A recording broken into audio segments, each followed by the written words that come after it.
Amém? Quantos estão felizes com o calor nessa noite? Diga amém. Vocês não estão felizes com o calor, não?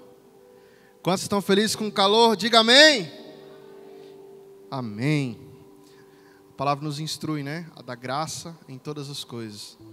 E se nós estamos sentindo o calor, é porque nós estamos vivos e estamos sendo cuidados por Deus em cada detalhe. Abra sua Bíblia comigo, no livro do profeta Joel. Você pode abrir aí no capítulo 1. Livro do profeta Joel. Enquanto vocês vão procurando, fica lá no final do Antigo Testamento.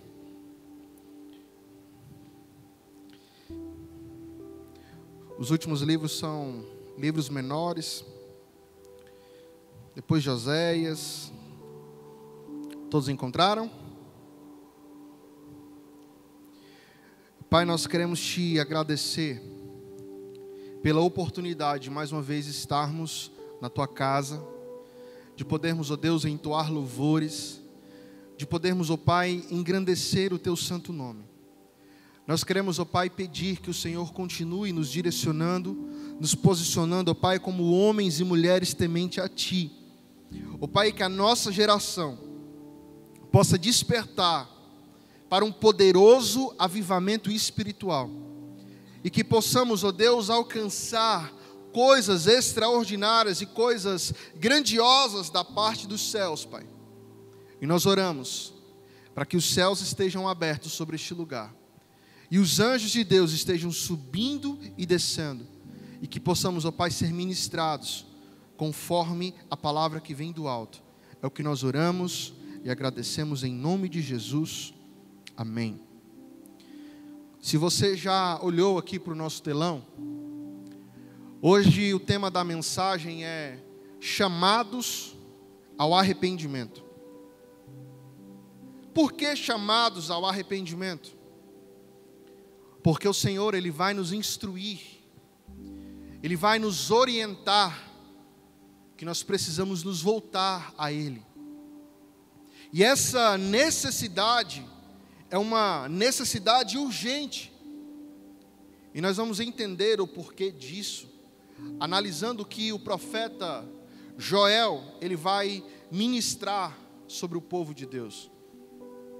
E aqui, se nós analisarmos o capítulo 1, o profeta Joel, ele vai descrever uma crise devastadora que caiu sobre a terra de Judá. Para que vocês possam compreender um pouco melhor, naquela época, a única maneira do povo sobreviver era através da agricultura e da pecuária. E o que Joel ele vai começar aqui inicialmente a falar, é que veio uma grande invasão, uma invasão avassaladora de gafanhotos, que consumiu toda aquela plantação em todo o território de Judá. E ele vai falar sobre 4 tipos de gafanhoto: o gafanhoto cortador, o gafanhoto migrador, devorador e destruidor. Vamos ver aqui o relato do profeta, no capítulo de número 1, no verso 4, diz assim: o que o gafanhoto cortador deixou, o gafanhoto peregrino comeu. O que o gafanhoto peregrino deixou, o gafanhoto devastador comeu. O que o gafanhoto devastador deixou, o gafanhoto devorador comeu. Sabe, o gafanhoto, ele é um inseto que, aquilo que ele encontra pela frente, ele vai destruir.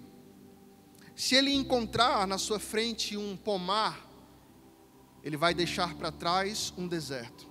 O gafanhoto, ele é um inseto que come e defeca ao mesmo tempo. Ele é algo que de fato ele vai cortar, ele vai destruir, ele vai arrancar tudo. E o profeta Joel está dizendo que esses 4 bandos de gafanhoto trouxeram uma devastação total para a agricultura naquele tempo. E se não bastasse isso, havia uma seca severa. Vamos ver aqui o que diz no versículo 10. Os campos estão arruinados, a terra está seca, o trigo está destruído, o vinho novo acabou, o azeite está em falta. As chuvas já não descem mais, a terra ela não produz nada, não tem alimento, os armazéns estão vazios, as mesas estão vazias, não há o que comer, eles estão sem recursos, eles estão sem provisão. E como se não bastasse, vamos ver aqui o que diz no verso 12: a vinha está seca, a figueira murchou, as romãzeiras, a palmeira, a macieira e todas as árvores do campo secaram. Secou-se mais ainda a alegria dos homens. Todas as árvores, se você observar aqui que são mencionadas, são árvores frutíferas. Então já não havia mais alimento. Isso aqui era a base da economia, a base da comida na mesa, a base da sustentação daquele povo. Talvez você possa pensar, isso já é grave demais, isso já é uma crise muito grande, mas não para por aí. Olha o que diz o verso 17: as sementes estão murchas debaixo dos torrões de terra, os celeiros estão em ruínas, os depósitos de cereal foram derrubados, pois a colheita se perdeu. Em outras palavras, mesmo diante da seca e daquele ataque de insetos, o pouco de sementes que aquele povo ainda tinha, eles apostaram e plantaram na esperança de que haveria uma chuva para regar aquelas sementes e que eles pudessem colher algo ao tempo próprio. Mas até essas sementes, elas foram mirradas no ventre daquela terra que não havia nutriente. Talvez você possa pensar, agora acabou a crise. Não. Olha o que diz o verso 18: como muge o gado, as manadas andam agitadas porque não tem pasto, até os rebanhos de ovelhas estão sendo castigados. Em outras palavras, agora também eles já não têm gado, eles não têm carne, eles não têm leite, não têm manteiga, eles não têm provisão, eles não têm comida. A nação ela está assolada por uma crise financeira que eles nunca tinham visto antes, uma coisa assim. E aqui a igreja está sofrendo as consequências. Tem crise na igreja, tem crise no Estado, tem crise na economia, tem crise na política, tem crise social, tem crise para todo lado que se olha. E o que fazer numa hora dessa, diante de tanta crise, de tanta dificuldade, de tanta atribulação? É aí que entra o capítulo 2, onde nós vamos meditar nessa noite. Especificamente aqui, a partir do versículo 12, aonde diz: agora, porém, declara o Senhor, voltem-se para mim de todo o coração, com jejum, com lamento e pranto.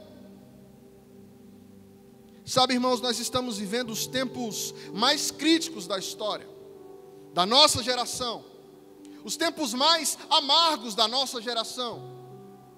Estamos vivendo um tempo onde deliberadamente uma força sobre-humana e das trevas tem agido para destruir e atacar a igreja, a família, a sociedade. Certamente há uma grande onda de cristofobia no mundo. Enquanto nós estamos aqui reunidos, cristãos em várias partes do mundo estão sendo açoitados, presos, torturados. Mas essa não é a perseguição mais perigosa para o povo de Deus. Ao longo da história, o sangue dos mártires tem sido a sementeira do Evangelho. Tem sido sementes lançadas que produzem vida, que produzem crescimento, que produzem a propagação do Evangelho de uma forma tal que possa se cumprir aquilo que Jesus instruiu aos seus discípulos: ide, pregai a todas as nações. Ide pelo mundo inteiro. A perseguição, então, mais perigosa é a ideológica, é a filosófica, é aquela que vem de mansinho, disfarçada, e ela se aninha, e ela vai minando a fé cristã, ela vai roubando os fundamentos da palavra de Deus. E essa onda que nós estamos vendo hoje, ela está inserida, impregnada, enraizada nas universidades, na política, nos parlamentos, nas cortes. E nós começamos a observar que até nações que outrora proclamavam o evangelho genuíno e o evangelho da verdade, já estão se curvando, já estão cedendo a essas pressões e se colocando de cócoras diante desse ataque sutil, mas tão frontal, que vem para atacar e destruir a igreja do Deus vivo. E em tempos assim não é possível que uma igreja tímida, que uma igreja fraca, que uma igreja que se conforma com esse século e vai se amoldando aos padrões do mundo, possa resistir a essa onda. Portanto, a maior necessidade para a nossa geração, a maior necessidade que há hoje para nós como igreja, é viver um poderoso avivamento espiritual.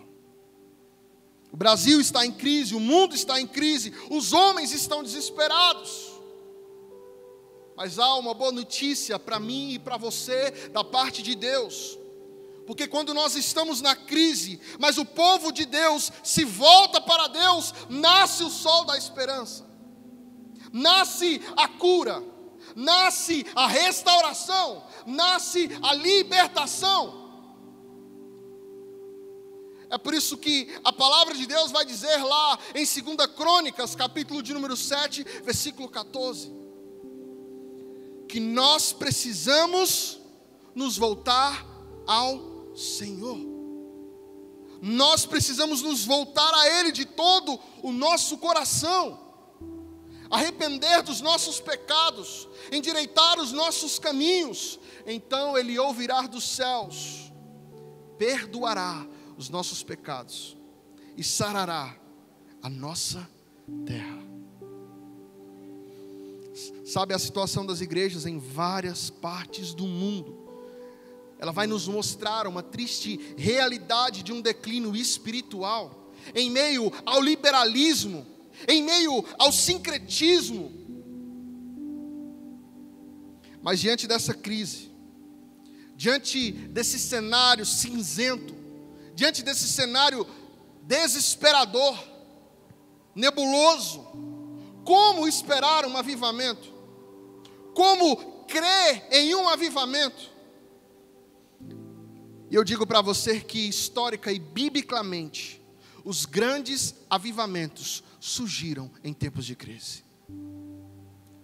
Os grandes avivamentos surgiram em tempos de maior dificuldade. A crise, ela não é um impedimento para a ação de Deus. A crise muitas vezes, na verdade, vai ser o caminho pelo qual Deus ele se apresenta à sua igreja. Porque quando o homem ele já não tem mais solução, quando o homem já não tem mais saída, aí Deus ele vai abrir um caminho no mar para você passar. Quando você já não tiver mais recursos, o Senhor vai colocar uma nuvem para te guiar mesmo na escuridão. E essa mesma nuvem que te guia na escuridão, ela vai te proteger também no tempo de sol escaldante. E o Senhor também é aquele que acalma a tempestade e te faz andar sobre as águas se necessário for. Quando o homem não tem mais saída, Deus ele abre um caminho. Deus ele mostra uma solução. E nós lemos aqui nesse texto, se nós formos analisar, o profeta ele está descrevendo uma situação de crise avassaladora. Mas o profeta Joel, no capítulo 2, ele propõe, ele convoca, Ele conclama aos filhos de Deus a viverem e experimentarem um avivamento sobrenatural. Ele propõe uma volta profunda para o Deus vivo. A hora era de emergência. O juízo já estava lavrado, já havia uma sentença decretada. Aquela situação parecia irreversível, porque foi o próprio Deus que enviou aquele juízo para penalizar o povo. Por causa da incredulidade, por causa da desobediência, por causa do coração inclinado às práticas do mal. Mas no meio da tormenta, soa-se um alarme. O povo de Deus ouve um som, e esse som é o som da trombeta que tocou em Sião. Eles ouvem um som, e sabe o que esse som significa? É o Senhor oferecendo à nação mais uma oportunidade de se arrepender e de se voltar para Ele. E no meio dessa dificuldade, desse lugar cinzento, o Senhor, Ele aponta a luz, porque o Senhor, aonde Ele chega, as trevas se dissipam, e Ele aponta o caminho da vida e lança luz sobre as trevas. Eu quero dizer para você que o arrependimento é a única forma, é o único escape, é o único caminho da restauração, é o único portal de acesso ao Senhor. O arrependimento, ele é um portal da nossa vida. É arrepender-se e viver, ou não se arrepender e morrer. Sabe, não era suficiente ser o povo de Deus. Não era suficiente morar na Terra Santa. Era necessário uma conversão integral, uma volta integral, verdadeira, genuína ao Senhor. E nós vamos considerar aqui essa volta para Deus, à luz do texto que nós vamos ler aqui no capítulo 2, do versículo 12 até o versículo 17. Acompanhem comigo, Joel, capítulo de número 2, do versículo 12 ao 17. Agora, porém, declara o Senhor: voltem-se para mim de todo o coração, com jejum, lamento e pranto. Rasguem o coração e não as vestes. Voltem-se para o Senhor, o seu Deus, pois Ele é misericordioso e compassivo, muito paciente e cheio de amor. Arrepende-se e não envia a desgraça. Talvez Ele volte atrás, arrependa-se e ao passar deixe uma bênção. Assim vocês poderão fazer ofertas de cereais e ofertas derramadas para o Senhor, o seu Deus. Toquem a trombeta em Sião, decretem jejum santo, convoquem uma assembleia sagrada, reúnam o povo, consagrem a assembleia, ajuntem os anciãos, reúnam as crianças, mesmo as que mamam no peito. Até os recém-casados devem deixar os seus aposentos. Que os sacerdotes que ministram perante o Senhor chorem entre o pórtico do templo e o altar, orando. Poupa o teu povo, Senhor. Não faças da tua herança objeto de zombaria e de chacota entre as nações. Porque se haveria de dizer entre os povos: onde está o Deus dele? Nós vamos analisar aqui primeiramente a natureza dessa volta para Deus. Aqui quando Joel ele está falando, ele não fala de si mesmo, mas ele fala segundo aquilo que o Senhor declarou na vida dele. Então é o próprio Deus que está falando. E Deus, Ele não apenas chama o seu povo a se voltar para Ele, mas Ele detalha como deve ser essa volta. Ele não dá apenas o diagnóstico da doença, mas Ele também oferece o remédio para curar. Como que é? Como deve ser essa volta para Deus? Em primeiro lugar, como nós acabamos de ler, essa volta é uma volta para uma relação pessoal com Deus. Porque o Senhor, Ele diz: convertei-vos a mim. Voltem-se para mim. Aqui não se trata de uma relação institucional. Não se trata de você ser membro desta ou daquela igreja. de participar deste ou daquele ministério, mas de você ter uma relação pessoal com Deus. É você e Deus. Você precisa voltar para o Senhor. Você precisa ter intimidade com Ele. É preciso você saber quem é Deus na sua vida, quem é Deus na sua história. É preciso você saber para que você foi gerado, qual é a sua identidade, para que você foi chamado. É necessário você se render por completo aos pés do Deus vivo e todo-poderoso. E Ele pode pegar você aqui nessa noite e te levantar, e te revestir e avivar o teu coração, e te avivar de esperança, e te avivar com alegria. Sabe, o povo de Deus é como o filho pródigo, que ele precisa voltar ao seu pai. É um relacionamento pactual, não basta você cair em si, é preciso você voltar para casa. Não basta apenas você ter convicção do pecado, é preciso colocar o pé na estrada, em volta para Deus. É preciso andar na direção do Senhor. A tristeza por causa do pecado ou por causa das práticas más é apenas uma parte do nosso arrependimento. E o nosso arrependimento deve ser acompanhado de uma volta sincera e urgente para Deus. Se nós olharmos o filho pródigo, a palavra diz que ele sai de uma forma irresponsável, ele gasta todos os seus bens, e há uma grande fome na terra, e ele vai procurar um trabalho, e ele vai ali cuidar dos porcos. E a palavra diz que ele desejava comer aquela mesma comida que os porcos, mas não lhe davam nada.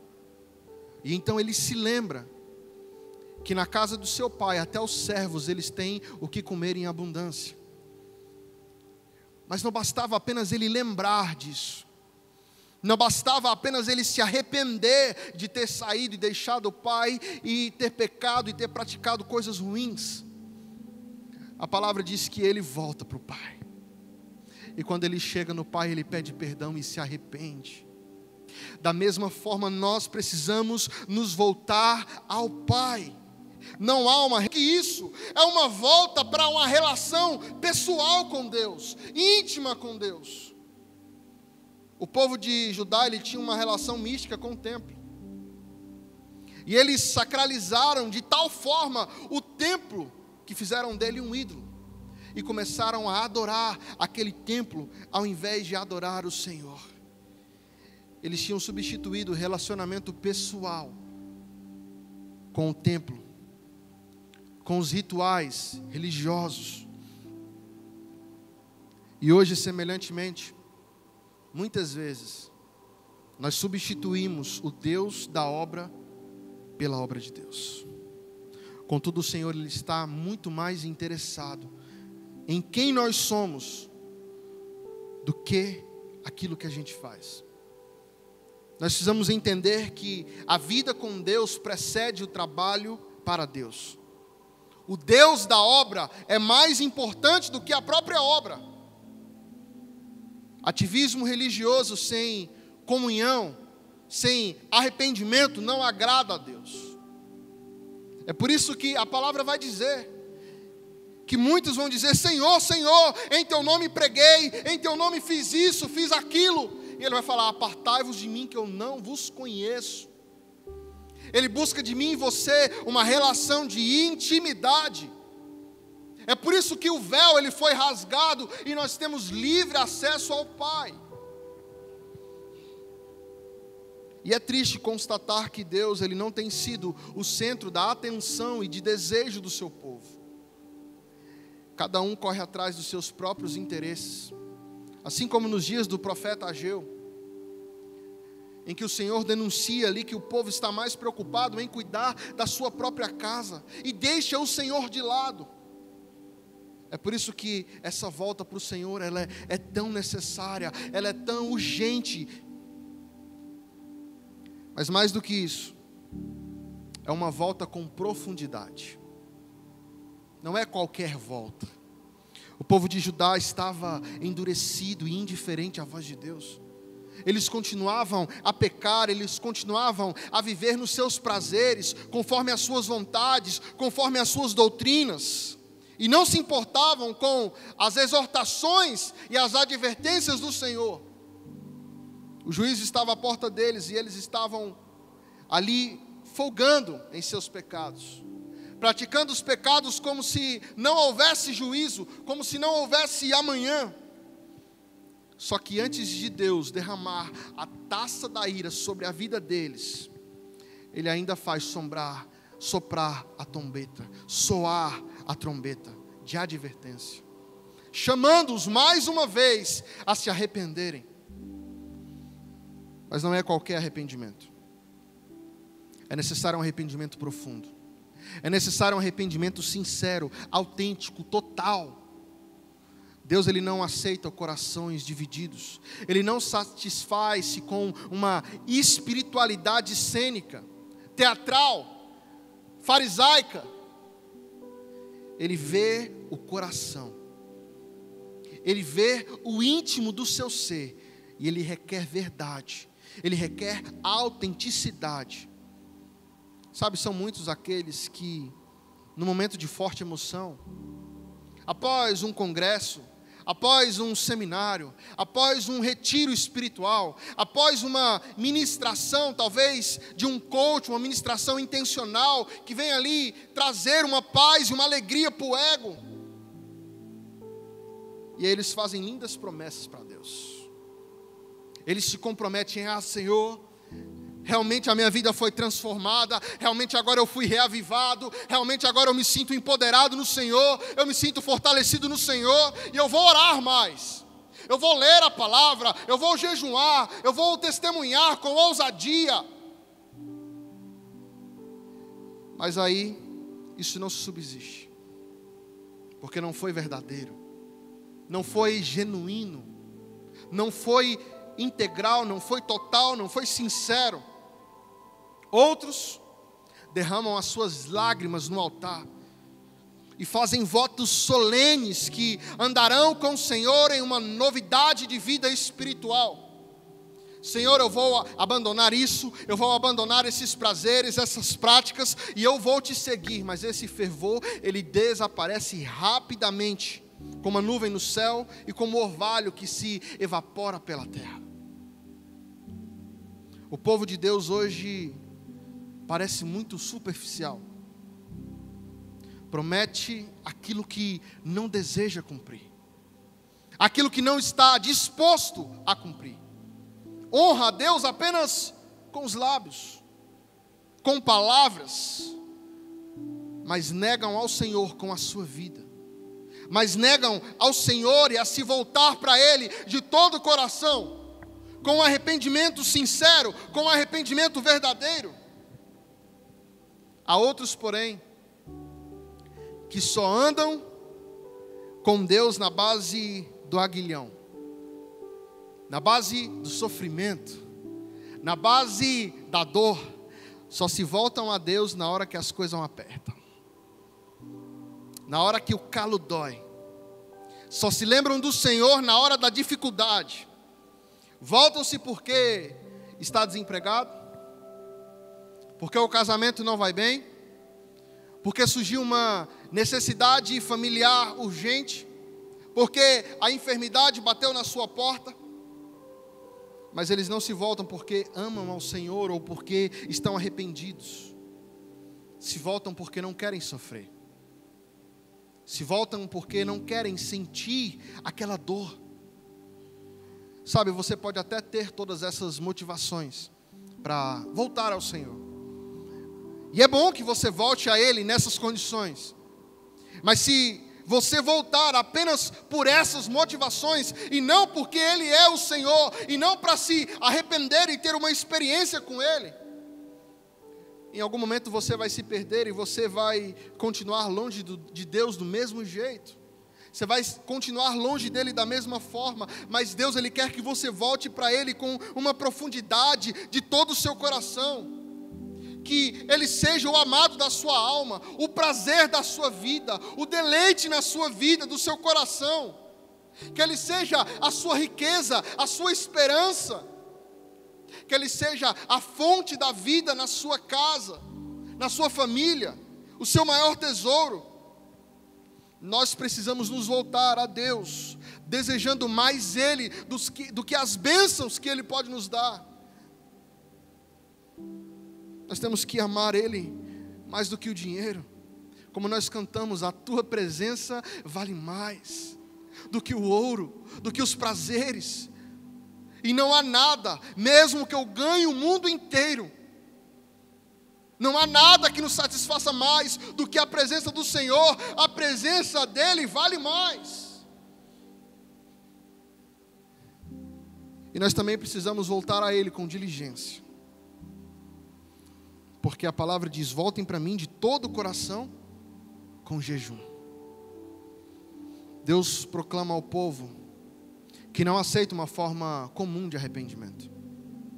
Antes deles serem restaurados, eles precisam ser tomados de uma profunda convicção do seu pecado, do seu erro, da sua culpa, e de como eles haviam ofendido e desonrado o nome de Deus. Por isso eles deviam se achegar ao Senhor com jejum. Quem jejuma está dizendo que a volta para Deus é mais importante e mais urgente do que o sustento do próprio corpo. Mas afinal, o que é o jejum? É quando você se abstém do bom para experimentar o melhor. Você abstém-se daquilo que te satisfaz para ter uma experiência daquilo que é completo e inacabável. O jejum é um instrumento de mudança, não de Deus, mas de nós. Vai nos levar a um quebrantamento, a uma humilhação, a ter mais gosto pelo pão do céu do que pelo pão da terra. Deus, Ele é mais importante para nós do que o próprio pão. A palavra de Deus diz: nem só de pão viverá o homem, mas de toda a palavra que procede de Deus. Nós comemos e jejuamos para a glória de Deus. O apóstolo Paulo, quando ele vai escrever à igreja de Coríntios, ele diz: quer comais, quer bebais, quer faças qualquer coisa, façam para a glória de Deus. Aí talvez você se pergunte: se nós comemos e jejuamos para a glória de Deus, por que então jejuar?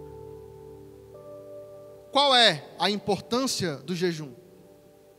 Se nós comemos e jejuamos para a glória de Deus, qual a diferença entre comer e jejuar? É que quando nós comemos, nós nos alimentamos do pão da terra, que é o símbolo do pão do céu. Mas quando nós jejuamos, nós nos alimentamos da própria essência do pão do céu. Jejum é fome de Deus. Jejum é anseio pela presença dEle. Jejum é anseio pela intimidade e relacionamento com o Pai. Agora, muito cuidado. Jejum não é greve de fome. Jejum não é regime. Jejum não é para você emagrecer, não é asceticismo, não. Jejum é uma bênção singular. É algo único. É algo que nós nos aproximamos de Deus de uma forma sobrenatural. Charles Spurgeon, ele escreveu: nossas temporadas de oração e jejum no tabernáculo têm sido, na verdade, dias de elevação. Nunca a porta do céu esteve mais aberta. Nunca os nossos corações estiveram mais próximos da glória. O jejum, ele vai te levar a ter experiências incríveis e únicas com o Senhor. Mas a nossa geração, ela não sabe mais o que é jejuar. A nossa geração, ela não tem se entregado ao Senhor. A nossa geração, ela não tem disciplina, ela tem desprezado isso nos nossos dias. Qual foi a última vez que você jejuou para se voltar ao Senhor? E mais do que isso, esse arrependimento é uma volta com quebrantamento. Olha o que diz o texto: voltem-se para mim de todo o coração com jejum lamento e pranto. O profeta, ele convoca todo o povo a chorar diante de Deus, pelos seus pecados, a se arrepender. A restauração espiritual, ela vai começar com choros e com lágrimas. Antes que a alegria da restauração brote como uma cura para aquele povo que está ali sofrendo, é preciso que o povo seja tomado por um choro de profunda convicção do seu pecado, das suas más práticas. Mas sabe o que acontece? O povo de Deus anda com os olhos enxutos demais. O povo de Deus já não chora mais. O povo de Deus já não lamenta mais. Mas sabe o que é estranho? Muitas vezes nós desperdiçamos as nossas lágrimas chorando por motivos fúteis. Os irmãos que gostam de novela, tá vendo uma cena lá e começa a chorar. Ai, que lindo esse casal, eu passei a novela toda esperando eles se juntarem. Aí você está lá assistindo uma série de Netflix. Ai, meu Deus, cuticute, fofinhos. E aí você começa a chorar por coisas fúteis. Mas às vezes você começa a anular as emoções quando você está na casa de Deus. Às vezes o louvor toca o seu coração, mas você olha, não, vão rir de mim. Eu não posso chorar aqui na casa de Deus. Não, eu não posso chorar para o Senhor. Isso é incompatível com a fé. Isso é incompatível, é impróprio com a vida cristã. Nós achamos que o choro não tem lugar em nossa vida cristã. É por isso que nós estamos tão secos. É por isso que nós estamos tão sedentos. É por isso que nós estamos tão amargurados. É por isso que nós estamos tão vazios da presença de Deus. Se nós compreendermos o estado da igreja hoje, e a nossa situação, e nós não chorarmos, é porque nós já estamos endurecidos. É porque nós já estamos ressequidos. Será se nós temos chorado como Jacó chorou? Ali no Jaboque, buscando a restauração na sua vida, quando ele luta com aquele anjo? Será se nós temos chorado como Davi, ao ver a sua família, que foi levada juntamente com os seus soldados? Eu falei sobre isso na ministração anterior. A palavra diz que eles choraram profundamente. Será se nós temos chorado como Neemias, que chorou ao saber a desonra que estava ali o seu povo diante de Deus? Será se nós temos chorado como Jeremias chorou ao ver os jovens da sua nação desolados, vencidos pelo inimigo? Será se nós temos chorado como Pedro, por causa do nosso pecado, por causa da nossa negação a Jesus, em razão da nossa covardia? Será se nós temos chorado como Jesus lamentou por Jerusalém, pela impenitência da igreja, da nossa cidade? Às vezes nós estamos voltando para Deus com o coração seco e com os nossos olhos enxutos demais. Qual foi a última vez que você se voltou e chorou para Deus? Ou melhor, nós conhecemos, nós sabemos o que é estar numa volta para Deus e chorar.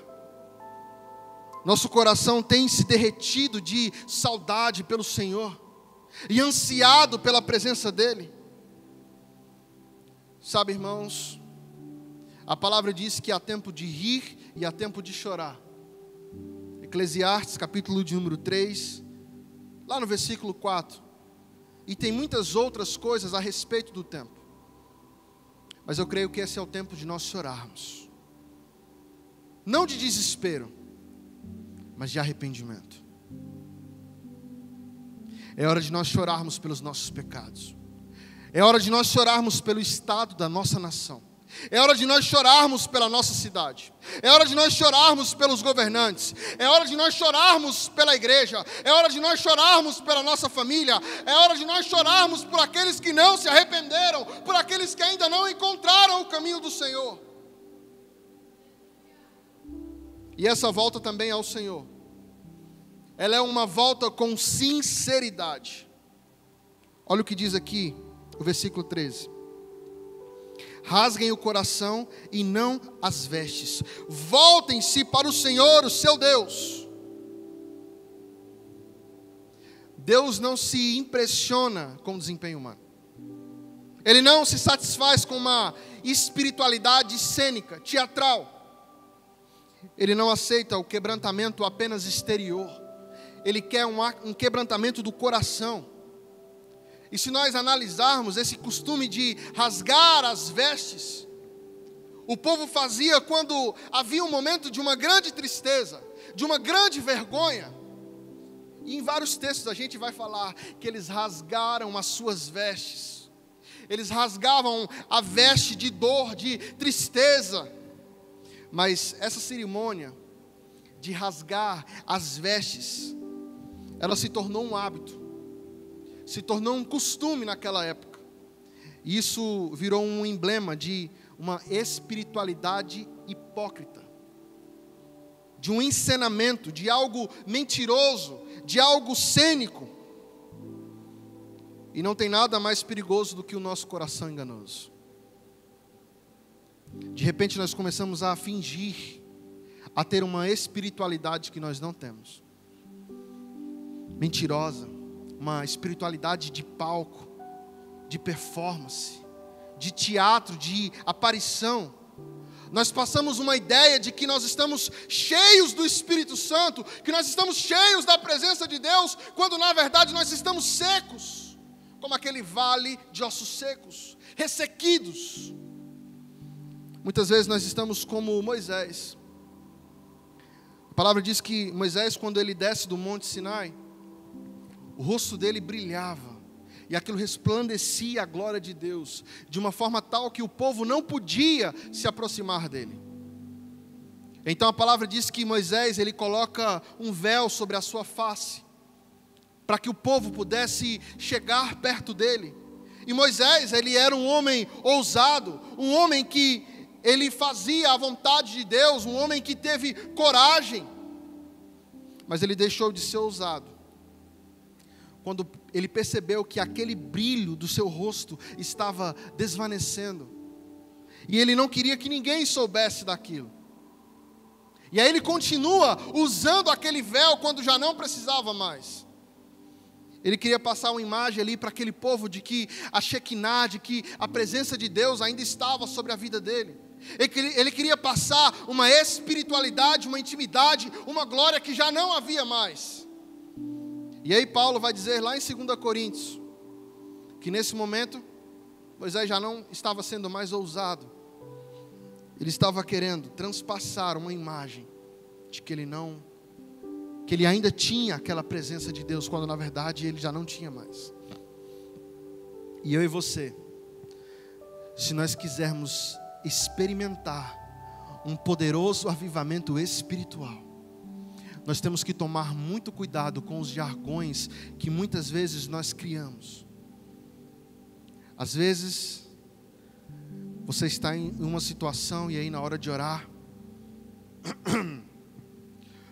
o Senhor vem aqui neste lugar, venha manifestar a tua presença, e aí você já dá aquela entonação na voz, para transparecer uma espiritualidade, uma intimidade que você não tem. Quando na verdade nós devemos nos preocupar em ter intimidade com o Pai. Por que às vezes pregadores tão eloquentes, que falam tão bem, não conseguem movimentar o reino ao seu favor? E às vezes uma pessoa chega aqui no altar, tão simples, não tem estudo, às vezes até aprendeu ali sozinho algumas coisas, não sabe nem ler direito. Mas quando ela abre a boca, ela diz: papai. E toda a igreja estremece, porque a presença de Deus é manifesta na vida dela. Então a intimidade com Deus, ela vai trazer a espiritualidade e o acesso que palavras eloquentes não vão trazer.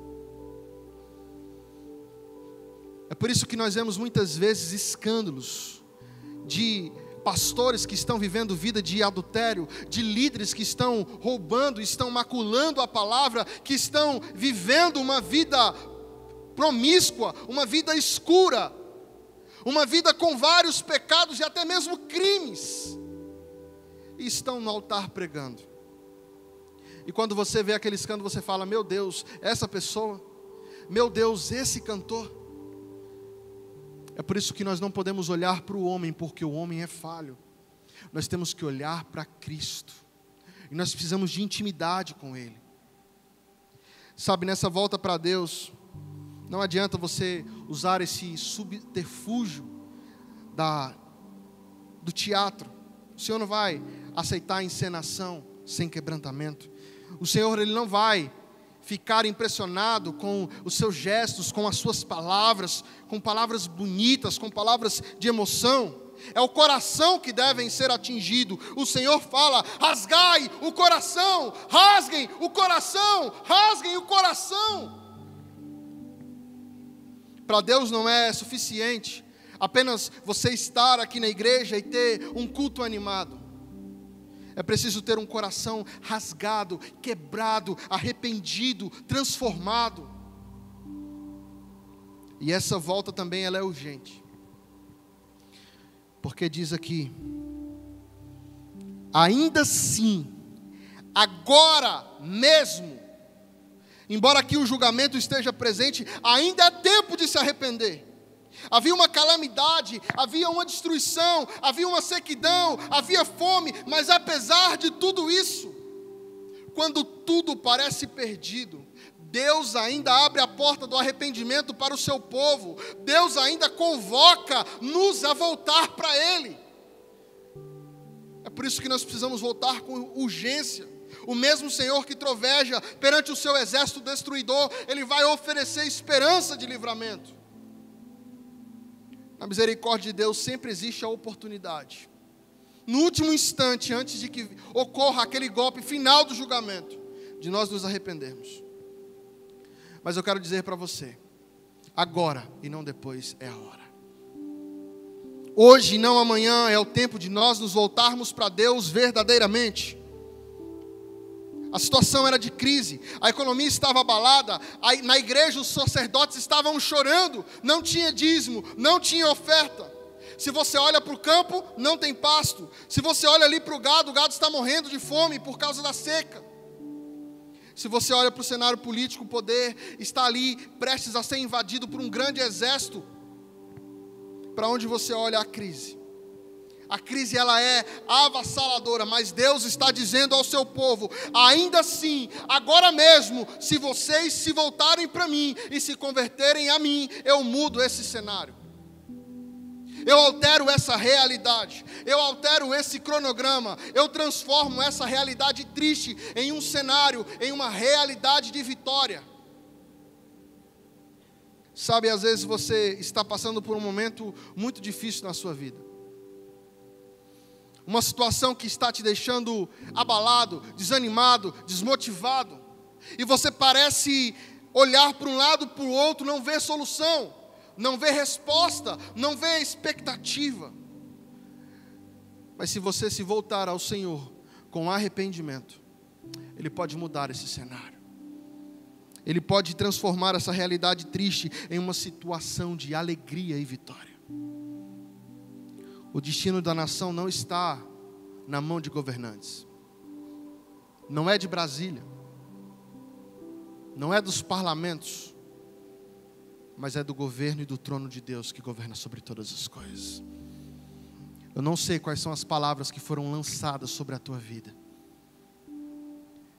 mas é do coração da igreja de Jesus Cristo que há esperança. O destino da nação está no coração da igreja de Jesus Cristo. E se o meu povo, que se chama pelo meu nome, orar e buscar e se arrepender dos seus maus caminhos, então eu ouvirei dos céus, perdoarei a terra, sararei a nação. E a crise ela não deve nos empurrar para longe de Deus, mas para os seus braços. A frieza que a igreja vive O endurecimento no coração não deve ser o motivo de nos deixar desanimados, desacreditados. Mas isso deve nos impulsionar a buscar a restauração da nossa vida espiritual. Os grandes avivamentos sempre aconteceram em tempos de crise. É como eu disse, quando o recurso humano se esgota, as comportas dos céus vão se abrir. Quando não há mais probabilidade ao homem, virá o poder dos céus. E é quando a igreja parece um vale de ossos secos, que o vento do Espírito sopra sobre ela. E ela se levanta como um exército. E o tempo de nós nos voltarmos para Deus é agora. Nada é mais urgente do que esse encontro com Deus. E o profeta Isaías, ele nos adverte. Isaías 55:6. Buscai ao Senhor enquanto se pode achar. Invocai-o enquanto Ele está perto. Em tempos de avivamento, Deus vai levantar a igreja e Ele vai restaurar a nação. E eu creio que o Senhor levanta eu e você nessa noite para viver um tempo sobrenatural, para viver uma nova história. Não dá mais para esperar, não dá mais para nós sermos crente meia boca, não dá mais para nós sermos crente monos, como a igreja de Laodiceia, não dá mais para nós sermos pessoas descompromissadas com a palavra de Deus. É tempo de nós nos voltarmos ao Senhor, é tempo de nós nos arrependermos. Isso é urgente, isso é para hoje e agora. E quais são as motivações da volta para Deus? Aqui no versículo de número 13, o Joel vai falar 4 motivos. Porque Ele é misericordioso, compassivo, tardio em irar-se e grande em benignidade e se arrepende do mal. Quando nós estamos na presença daquele que é santo, santo, santo, a palavra diz que até os serafins cobrem o rosto. Talvez uma das maiores necessidades da igreja hoje é que Deus venha abrir os nossos olhos para nós entendermos o quão poderoso Ele é, o quão grandioso Ele é. E eu creio que Ele vai nos levar a viver algo novo. Se você está pecando, se você está praticando coisas que não agradam a Deus, se você caiu, se você desobedeceu, se você está longe de Deus, não fuja de Deus, fuja para Ele. Ele é abrigo, Ele é perdoador, Ele é restaurador, é Ele quem cura, é Ele quem liberta, é Ele quem sara, é Ele que tem a misericórdia para as nossas vidas, é Ele que nos dá acesso à salvação. E como que deve ser essa convocação de volta para Deus? Olha o que diz aqui no versículo de número 15. Toquem a trombeta em Sião, decretem jejum santo, convoquem uma assembleia sagrada. Reúnam o povo, consagrem a assembleia, ajuntem os anciãos, reúnem as crianças, mesmo as que mamam no peito, até os recém-casados devem deixar os seus aposentos.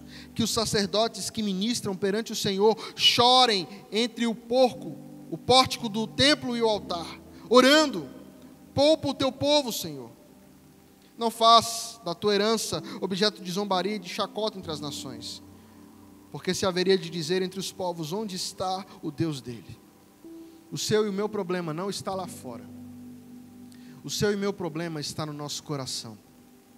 A trombeta não é tocada fora dos muros, ela é trocada para Sião, ela é trocada para nós. Somos nós que temos que fazer um concerto com Deus.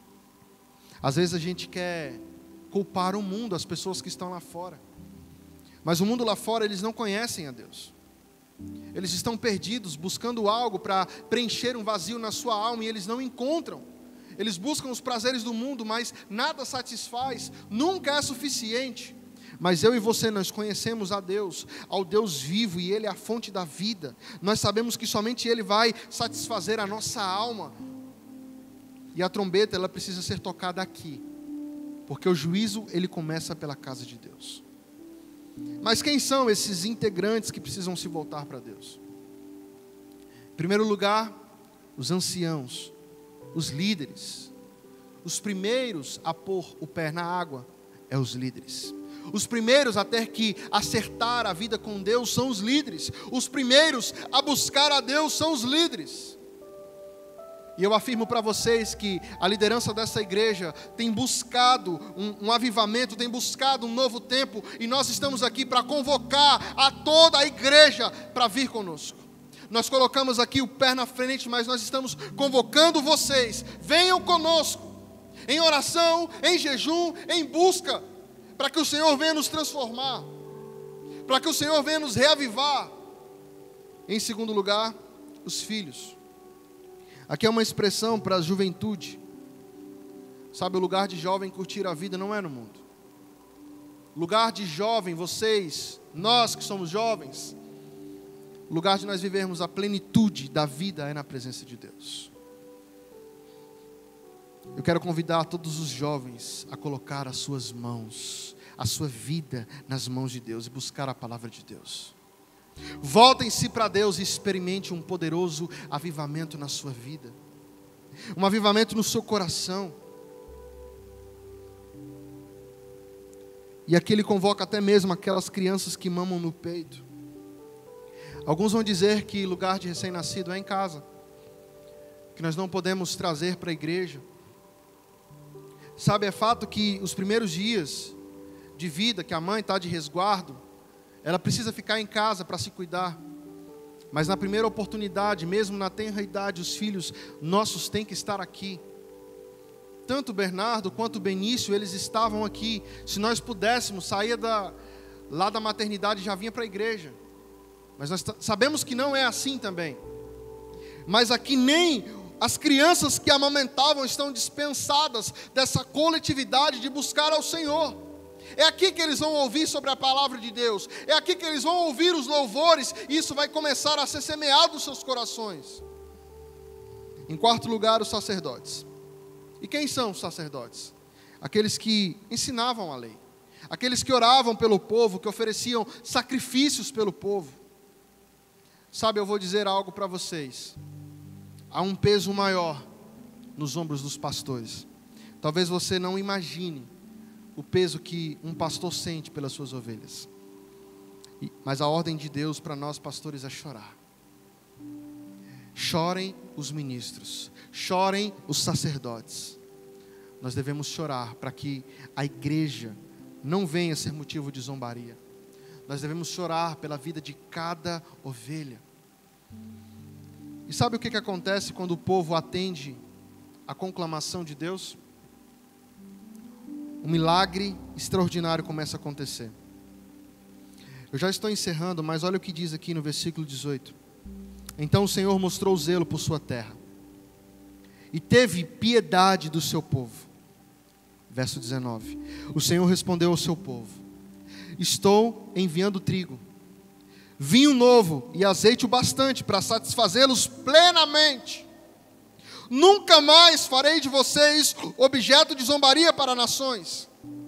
Levarei o invasor que vem do norte para longe de vocês, empurrando-o para uma terra seca e estéril, a vanguarda para o mar oriental e a retaguarda para o mar ocidental, e a sua podridão subirá, o seu mau cheiro se espalhará. Ele tem feito coisas grandiosas. Não tenha medo, ó terra, regozije-se, alegre-se, o Senhor tem feito coisas grandiosas. Não tenha medo, animais do campo, pois as pastagens estão ficando verdes, as árvores estão dando seus frutos, e a figueira e a videira estão carregadas. Ó povo de Sião, alegre-se, regozije-se no Senhor, o seu Deus, pois Ele lhe dá as chuvas do outono conforme a sua justiça. Ele envia muitas chuvas de outono e as de primavera, como antes fazia. As eiras ficarão cheias de trigo, os tornéis transbordarão de vinho novo e de azeite. Vou compensá-los pelos anos de colheitas que os gafanhotos destruíram. O gafanhoto peregrino, devastador, devorador, cortador, o meu grande exército que enviei contra vocês. Vocês comerão até ficarem satisfeitos. E louvarão o nome do Senhor, o seu Deus, que fez maravilhas em favor de vocês. Nunca mais o meu povo será humilhado. Então vocês saberão que eu estou no meio de Israel, eu sou o Senhor, o seu Deus, e não há nenhum outro. Nunca mais o meu povo será humilhado. A economia é recuperada. O Senhor restaura tudo, agora não tem mais terra seca, tem chuva. O Senhor traz a provisão, a sua voz vem e Ele reverte aquela crise, Ele reverte aquela sentença para trazer alegria, esperança e renovo ao seu povo. Sabe qual era o maior problema do povo? Não era a seca, não era a falta de fruto no campo, não era nem mesmo a falta ali do gado no curral, nem mesmo do inimigo que estava chegando para assolá-los. O maior problema da igreja nem mesmo é a presença do diabo. O maior problema da igreja é a ausência de Deus. Se Deus é por nós, quem será contra nós? Você e eu podemos perder bens materiais, podemos perder a nossa saúde, podemos perder qualquer coisa aqui neste mundo, mas não podemos perder a nossa fé e a esperança em Deus. É a presença de Deus que nos traz a vitória. É a presença dEle que nos traz a vida e uma vida em abundância. Sabe, quando Deus derrama ali o seu Espírito, Ele vai derrubando todas as barreiras humanas. E Ele traz uma promessa para mim e para você. Olha o que diz aqui, no versos 28 em diante. E depois disso derramarei do meu Espírito sobre todos os povos. Os seus filhos e as suas filhas profetizarão. Os velhos terão sonhos, os jovens terão visão. Até sobre os servos e as servas derramarei do meu Espírito naqueles dias. Mostrarei maravilhas nos céus e na terra. Sangue, fogo e nuvens de fumaça. O sol se tornará em trevas e a lua em sangue, antes que venha o grande e temível dia do Senhor. E todo aquele que invocar o nome do Senhor será salvo. Pois conforme prometeu o Senhor, no monte de Sião e em Jerusalém haverá livramento para os sobreviventes, para aqueles a quem o Senhor chamar. Vossos filhos e vossas filhas profetizarão. Todos os jovens que estão aqui e outros mais que o Senhor vai mandar, que você possa se levantar para ser um pregador da palavra de Deus. Na nossa geração, nesse tempo, os velhos terão sonhos. Não é porque você comeu um pouquinho mais à noite e aí você teve aquele sonho à noite, não. É porque a marca do velho, do idoso, é começar a olhar a vida pelo retrovisor. Você já percebeu que quando você está conversando com alguém que é mais sábio, mais experiente, ele vai dizer: meu filho, na minha época era assim. Na minha época era assim, assim, assim, assim. Mas se você ver um velho cheio do Espírito Santo, ele vai começar a olhar para frente. Ele vai começar a ter planos, ele vai sonhar, a projetar, ele vai ter alvos elevados. Ele é como um Caleb, com 85 anos, que queria conquistar uma montanha. Então deixa eu te dizer uma coisa. Para vocês dos cabelos brancos, aposentados e pensionistas do INSS, não tem aposentadoria no reino de Deus. Enquanto você tiver fôlego de vida, enquanto você tiver um fiapo de vida, você está convocado para fazer a obra de Deus. Não é hora de você vestir um pijama, sentar numa cadeira de balanço, ou talvez ali como o meu avô numa redinha, e ficar balançando de um lado para o outro.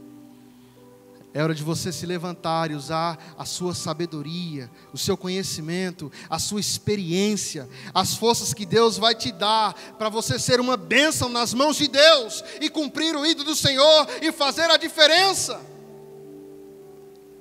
E vós, jovens, terão visões. Claro que Deus não está falando aqui de visões místicas. A marca do jovem é a força, mas o jovem é imprudente, o jovem muitas vezes não tem experiência, é insensato. Mas um jovem cheio do Espírito Santo é mais sábio do que um velho insensato. E um jovem cheio do Espírito Santo, ele tem visões da obra de Deus e ele quer alcançar grandes coisas para Deus. E a nossa geração é para que Deus se compadeça de nós. Para que Deus nos levante. Crianças que mamam no peito, recém-casados, adolescentes, jovens, velhos, todos nós, para que venhamos nos levantar e declarar: Senhor, há uma crise crise no Brasil, há uma crise na nação, mas em tempos de crise nós cremos que o Senhor pode transformar e soprar sobre nós o Teu Espírito. Em tempos de crise, Pai, nós cremos que o Teu Espírito pode encher a casa como um vento impetuoso, que Ele pode descer sobre cada um de nós como línguas repartidas como que de fogo, e nós ficarmos cheios do Espírito Santo, cheios da Tua presença. E uma igreja cheia do Espírito Santo não teme prisões, açoites, perseguição, morte, martírio, pobreza, o diabo, não. Ela vai avançando e conquistando, e ela vai dando glória a Deus, e a presença dEle vai se manifestando, os cativos vão sendo libertos, os pecadores vão sendo salvos. E um grande avivamento vai varrer a nossa cidade, a nossa nação, o nosso estado, para a glória de Deus. Você quer viver esse avivamento, irmão? Não, você quer viver esse avivamento? Você anseia por ele? Não dá para esperar mais. Ainda assim, agora mesmo, diz o Senhor, convertei-vos a mim de todo o coração. É hoje, é agora. Nós vamos cantar mais um cântico. Enquanto o grupo de louvor vai subindo aqui, eu quero dizer para você que hoje é o tempo. Agora é a hora. Nós precisamos nos arrepender. Nós estamos sendo chamados a viver um arrependimento. E se você está pronto para esse arrependimento, para se voltar ao Senhor, convertendo a Ele, com jejum, com lamento, com choro, com pranto, de uma forma profunda, de uma forma sincera, eu te convido a vir aqui à frente enquanto nós vamos estar ministrando louvor. Sabe, quando Joel, ele declara isso, que o Espírito do Senhor seria derramado sobre toda a carne, essa promessa, essa profecia não se cumpriu repentinamente. Foram muitos e muitos anos, e ela veio se cumprir no dia de Pentecostes. E quando o Espírito Santo desceu sobre aquela casa ali, está lá em Atos 2, o Espírito Santo encheu toda a casa, e eles viram ali línguas repartidas como que de fogo, o vento soprava sobre eles, e eles foram cheios do Espírito Santo. Muitos que estavam de longe começaram a falar, eles estão embriagados. Mas Pedro, ele se levanta com ousadia, com autoridade e fala, não, eles não estão embriagados. Acontece que se cumpriu a profecia de Joel, e todos foram cheios do Espírito Santo. E essa profecia não é apenas para eles, é para nós, é para os nossos filhos, é para a nossa geração, é para essa igreja, é para aqueles que estão aqui nessa noite, é para aqueles que estão ouvindo essa ministração gravada, é para todos aqueles que creem, é para todos aqueles que invocar o nome do Senhor. Então receba essa palavra de Deus na sua vida. Não perca tempo, a hora é agora. E eu te convido, eu conclamo a toda a igreja, jovens, velhos, crianças, adolescentes, voltem-se ao Senhor, arrependam-se, todos nós precisamos nos arrepender, amém? Santo é o nome do Senhor dos Exércitos.